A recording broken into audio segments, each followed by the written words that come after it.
Um governo minarquista à moda neozelandesa, estoniana ou argentina é possível no Brasil?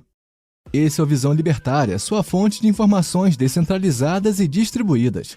Aristóteles fez questão de esclarecer que o erro em que incorre a democracia é considerar que, como todos são iguais em liberdade, podem e devem ser iguais também em todo o resto. Organizações são grupos específicos de indivíduos que perseguem um conjunto de objetivos comuns. As instituições são normas formais ou informais, crenças, leis e outros mecanismos que facilitam a coordenação das ações individuais no interior das organizações e entre organizações.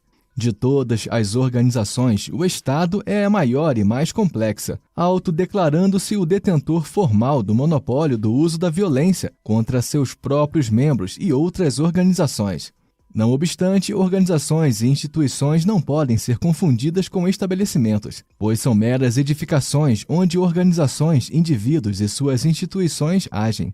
No caso brasileiro, desde o golpe militar de 1889, há uma república federativa à moda norte-americana, mas com os temperos e idiosincrasias que só nós temos: federalismo com 3 entes formalmente autônomos. Essa jornada começou com 642 municípios em 1872. Durante o período do fascismo varguista, existiam 1.363 municípios, aumentando para 3.959 em 1970. Durante o período da Nova República, existiam um pouco mais de 4.000 municípios. Hoje, temos a peculiar federação de 5.597 entes federados autônomos, sendo 5.568 municípios, 26 estados, um distrito federal e uma união. É a política de sempre aumentar a expropriação da riqueza produzida pela sociedade, dividir o território com as elites políticas locais e redistribuir a pilhagem entre os sócios maiores e menores.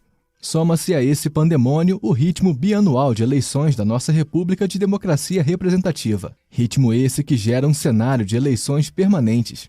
Dadas as características da eficiência da União em relação aos demais entes federados, aquela possui maior capacidade de arrecadação e de exercer violência em suas múltiplas facetas. Tentar compreender com relativa clareza o que acontece concretamente com nossa sociedade brasileira exige esforço permanente de atenção, estudo, análise e avaliação. Quão mais diversificadas, amplas, ricas em vocabulários e experiências forem as fontes que usamos, mais próximos da realidade nossos modelos mentais estarão. Razão tinha Lewis quando escreveu, abre aspas, cada época tem um ponto de vista próprio. Cada uma é especialmente boa em enxergar certas verdades e suscetível a cometer certos erros. Todos nós, portanto, precisamos de livros que corrijam os erros característicos de nosso próprio tempo. E isso significa livros antigos. Fecha aspas.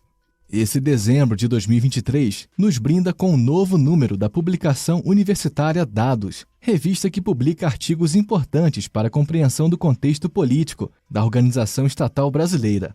A Dados é editada pelo Instituto de Estudos Sociais e Políticos, IESP, da Universidade do Estado do Rio de Janeiro. Os professores Diogo Ferrari, da Universidade da Califórnia, Rogério Schegel, da Unifesp, e Marta Arreche, da USP, apresentam-nos nessa edição o artigo intitulado O que pensa o brasileiro sobre a federação, centralização e crise da confiança pós-2013. Trata-se de avaliação sobre as tendências centralizadoras e descentralizadoras dos eleitores brasileiros, no contexto das crises políticas e econômicas vivenciadas no final dos anos 2010 no Brasil. Todo o processo avaliativo é mediado por dados objetivos e pelas preferências, explicitadas ou não, dos avaliadores. Essa é realizada a partir de 2 pesquisas inéditas e das preferências dos autores que podem ser identificados por termos como presidenta, referindo-se a Dilma, e governo de extrema-direita, referindo-se a Jair Bolsonaro e Paulo Guedes. Dado o período analisado, os autores apresentam 4 conclusões. Primeiro, os eleitores brasileiros percebem que as decisões do governo federal são as que mais afetam suas vidas. Segundo, o suporte político à autoridade da União cai expressivamente. Terceiro, queda generalizada da confiança nos 3 níveis de governo. Quarto, identificou-se estatisticamente que a confiança no governo central passou a prever atitudes favoráveis a mais centralismo. Os achados apresentados, se considerarmos a certa tolerância que nós, latinos, temos ao autoritarismo, não são de todo surpreendentes. O que mais chamou a atenção foram os resultados obtidos em uma classe de respondentes que os autores denominaram status quo, ou seja, pessoas que, novamente, segundo os pesquisadores, tendem a preferir as coisas como estão. Vejamos. Foi perguntado a um grupo de eleitores, em 2013, qual ente federado brasileiro deveria ter mais poder. A distribuição das respostas foi a seguinte: governador, 13,7%, prefeito, 20,5%, presidente, 19,6%, todos, 3,4% e ninguém, 36,8%. Mais à frente, em 2018, as respostas foram: governador, 13,3%, prefeito, 15,5%, presidente, 13,4%, todos, 4,2%, ninguém, 48,9%. A mesma pesquisa perguntou qual ente deveria ter menos poder. Em 2013, a distribuição das respostas foi: governador, 14%, prefeito, 17,4%, presidente, 10,5%, todos, 3,2%, ninguém, 46,9%. Já em 2018, a distribuição ficou assim: governador, 10,9%, prefeito, 17,2%, presidente, 22,6%, todos, 7%, ninguém, 36,5%.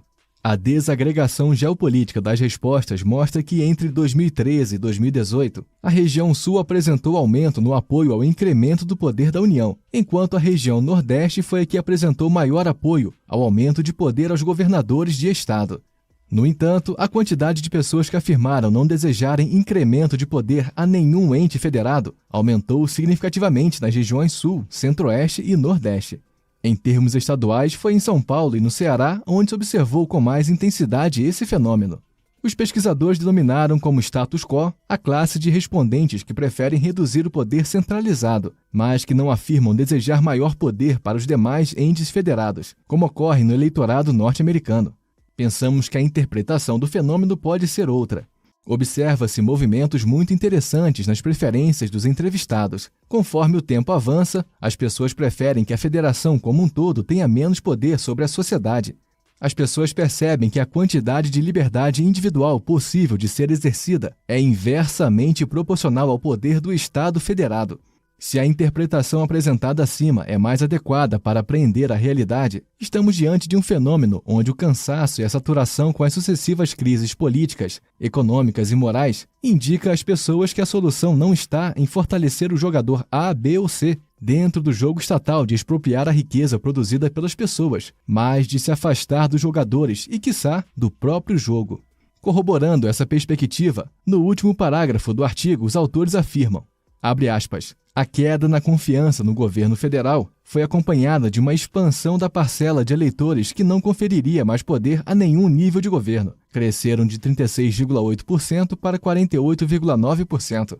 A maior parte do eleitorado brasileiro reconhece que a Federação Brasileira é centralizada e não parece disposta a alterar substancialmente esse desenho, apesar dos choques vividos pela política nacional entre 2013 e 2018. Fecha aspas.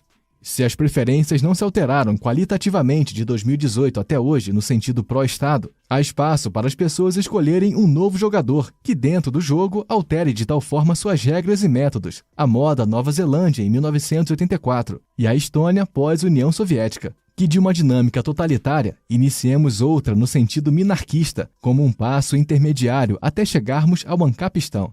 Um Milley, um David Lang ou Mart Laar brasileiro é possível? Independentemente da resposta à questão acima, é fundamental ter em mente a seguinte questão. Os governantes têm programas de ação, mas esses não podem realizar sem o concurso dos governados. Ora, esses raramente são unânimes na aprovação concedida àqueles a quem devem obedecer. A ideia de que possa haver política, quer dizer, programa de ação governante sem conflito, é uma falsa ideia. Obrigado por sua audiência. Esse artigo foi escrito por Estônia, Argentina e Nova Zelândia, revisado e narrado por Paulo Wesley. Escreva artigos você também. Acesse visãolibertaria.com. Se você gostou do vídeo, compartilhe em suas redes sociais. Caso deseje ser avisado de outros vídeos, inscreva-se no canal e depois clique no botão da campainha. Até a próxima!